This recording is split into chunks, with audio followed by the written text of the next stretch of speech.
Israël accuse le Hamas de provoquer une crise de dernière minute en revenant sur certains points de l'accord de cessez-le-feu. Des frappes israéliennes ont été signalées dans la bande de Gaza. Bruxelles envisage une levée des sanctions contre la Syrie, des mesures qui asphyxient l'économie du pays selon les nouveaux maîtres de Damas. Visite de Keir Starmer à Kiev, le Premier ministre britannique a annoncé que le Royaume-Uni apportera à l'Ukraine un soutien militaire plus important que jamais. Polémique en Italie à l'idée de confier à SpaceX les télécommunications sensibles de l'État. L'opposition craint la perte de contrôle des données. Les entrées irrégulières dans l'Union européenne en 2024 au plus bas niveau depuis 3 ans. Cérémonie publique en hommage à Jean-Marie Le Pen. Un peu plus de 2000 personnes réunies à Paris. Le leader d'extrême droite est décédé le 7 janvier dernier.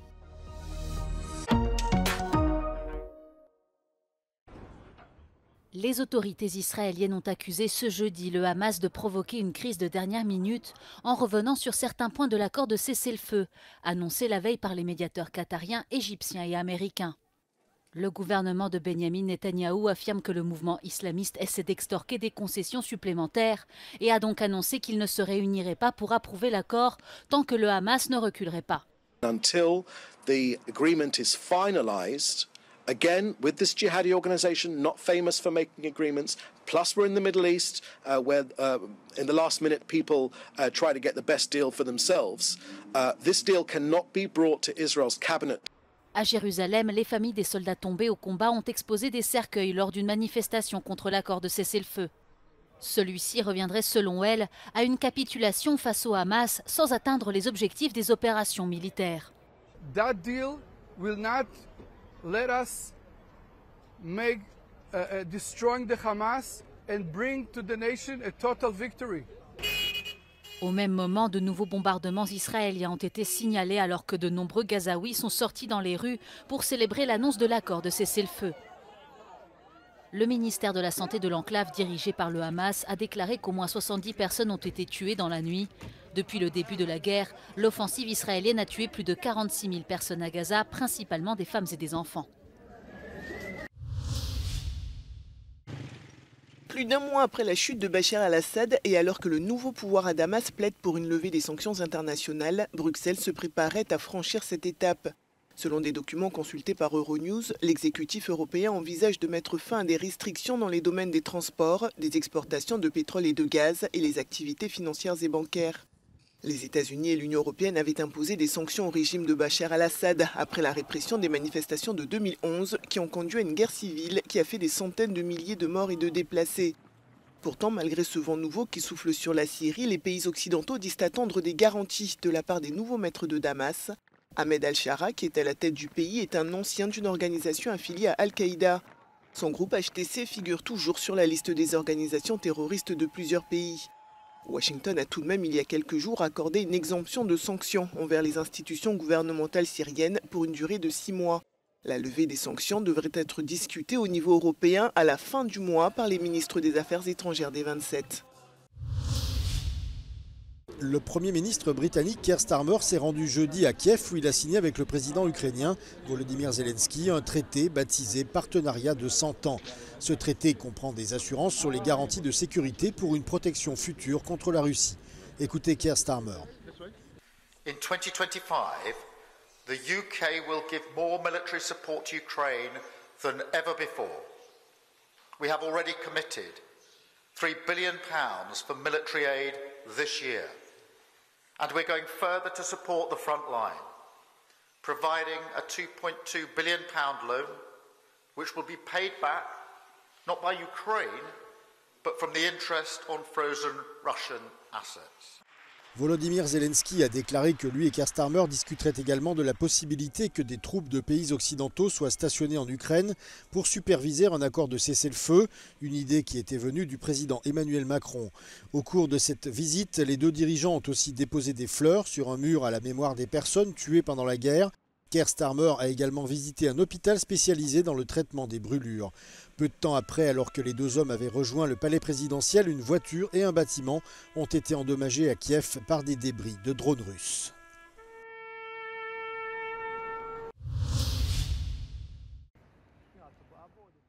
L'opposition italienne vend debout à l'idée de confier à Elon Musk les télécommunications sécurisées de l'État. Le gouvernement reconnaît des négociations en cours, mais la première ministre Giorgia Meloni dément catégoriquement avoir abordé la question avec Elon Musk lors de sa visite à Mar-a-Lago. But what would the deal mean for Italy-EU relations, and what about the security concerns at play? The government insists the EU's efforts to bridge the gap with Starlink might have arrived a bit too late. Innanzitutto è giusto fare chiarezza, da parte del governo non è stato firmato nulla, nonostante ovviamente ci siano delle ottime interlocuzioni, degli ottimi rapporti tra Roma e Washington, ci sono sempre stati e ci saranno in futuro.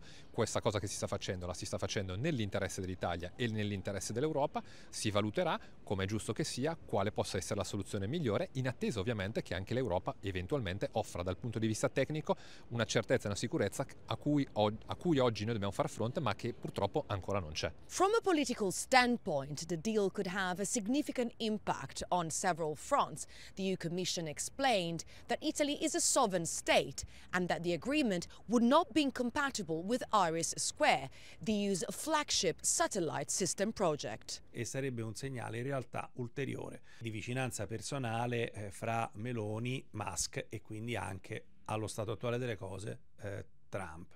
Bisognerebbe capire anche che tipo di tensioni questo potrebbe creare fra l'Italia e l'Europa. Insomma, l'Italia oggi è un po' sospesa, tra gli Stati Uniti et l'Europa. Selon Giorgia Meloni, SpaceX a présenté une technologie permettant de communiquer en sécurité. SpaceX assure de son côté que l'Italie garderait le contrôle de ces données, mais tout le monde n'est pas convaincu. Starlink comunque avrebbe la possibilità di capire se, ad esempio, da un'ambasciata oppure da una nave militare, ad un certo punto parte una mole di comunicazioni insolita, un po' come accadeva alla fine dell'Ottocento e primi del Novecento, quando le ambasciate andavano ai telegrafi per spedire i famosi dispacci diplomatici alle capitali. Ebbene, che cosa facevano le spie? Le spie si appostavano di fronte ai telegrafi e capivano, se c'era troppo movimento, che qualcosa non andava. Non si può impedire a Starlink di tenere traccia, ad esempio, del traffico. Si tratta di una scelta di fiducia, si tratta di una scelta prettamente politica del governo italiano. Giorgio Orlandi for Euronews in Rome.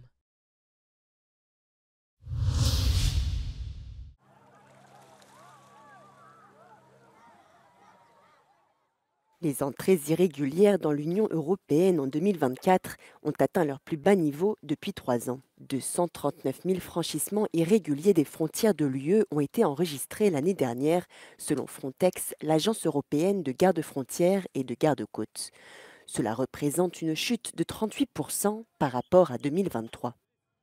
It went down a lot due to the EU's support for the Tunisian and Libyan authorities, which intercept boats attempting to cross to the European Union.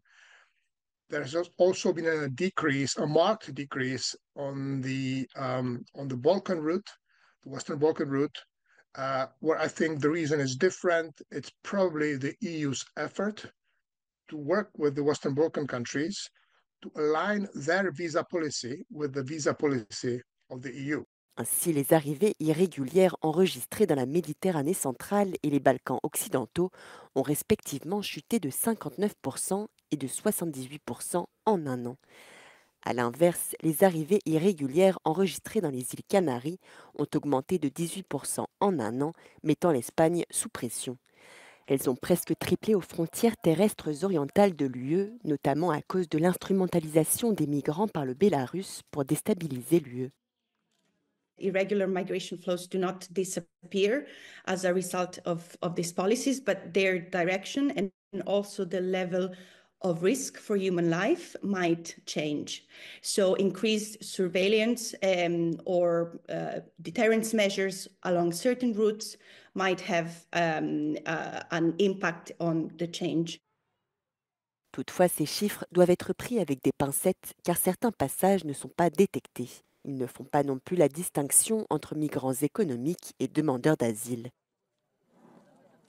How many people actually of those who have attempted to enter, despite the many obstacles they have to escape from unsafety and war, how many of those numbers hide asylum seekers, people legitimately seeking asylum? with a right to asylum in Europe? How many of people behind those numbers have lost their lives in their ways to Europe? Rien qu'en 2024, plus de 2300 personnes ont disparu ou péri en tentant de traverser la Méditerranée, selon l'ONU. Un peu plus de 2000 personnes réunies devant l'église Notre-Dame du Val-de-Grâce à Paris pour rendre hommage à Jean-Marie Le Pen. Après son inhumation à huis clos dans sa ville natale de la Trinité-sur-Mer, les filles du leader d'extrême droite avaient souhaité une cérémonie publique. La famille, les dirigeants du Rassemblement national et les figures les plus importantes de la mouvance ont assisté à la messe à l'intérieur de l'église. Éric Zemmour, Bruno Maigret, Karl Lang ou encore Philippe de Villiers étaient présents. La porte de l'église était en revanche fermée pour plusieurs personnalités de l'ultra-droite. L'ancien humoriste condamné pour antisémitisme Dieudonné ou encore les négationnistes Thomas Joly et Yvan Benedetti sont restés dehors au milieu de la foule des anonymes.